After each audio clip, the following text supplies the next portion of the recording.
আল্লাহ পাক পৃথিবীর বুকে নবীকে নূর করে আর কোরআন শরীফকে সুস্পষ্ট কিতাব করে প্রেরণ করেছেন।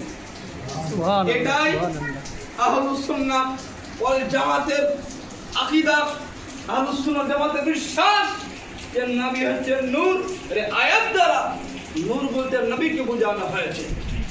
আজিজানে মুহতারাম, জগৎ বিখ্যাত মুফাসসির যিনি একদিকে মুহাদ্দিস অপরদিকে হচ্ছে মুফাসসির, ইমামে জালালউদ্দিন সিয়ুতি রাহমাতুল্লাহ আলাইহি, যিনি জগৎবাসীকে তাফসীর হিসাবে দুইখানা তাফসীর উপহার দিয়েছেন।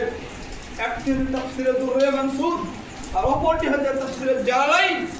ইমামে জালালউদ্দিন সিয়ুতি রাহমাতুল্লাহ আলাইহি এই নূরের ব্যাখ্যা করতে গিয়ে উনি তাফসীরে জালালাইন 97 পেজের মধ্যে এই রূপ নূরের ব্যাখ্যা করেছেন।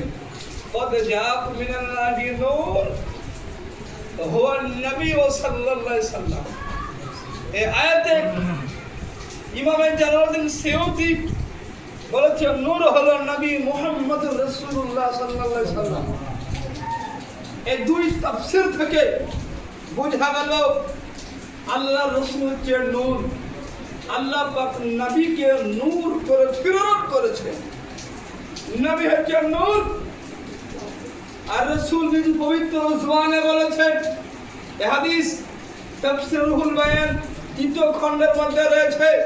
এই হাদিস শাইখ আব্দুল হক মুহাদ্দিসে দেহলভী রাহমাতুল্লাহ আলাইহি মাদারিজুন নবুওয়ার মধ্যে এনেছেন।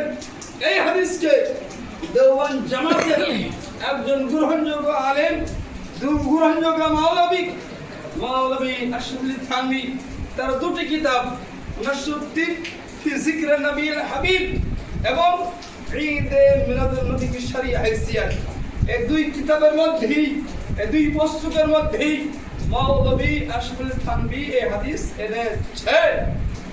হাদিস কি? হাদিস হলো রাসূল বলেছেন আউয়ালু মা খালাকাল্লাহু নূরি, আল্লাহ পাক সর্বাগে আমি নবী আমার নূর সৃষ্টি করেছেন।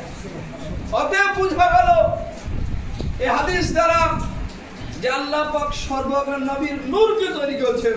অথচ নবীর নূর এটা শাইখ বলেছেন, এটাকে দেওবন্দ জামাতের বড় মাওলানা সাহেব বলেছে যে আল্লাহ পাক রাসূলকে নূর বানিয়ে দুনিয়াতে প্রেরণ করেছেন, পাঠিয়েছেন।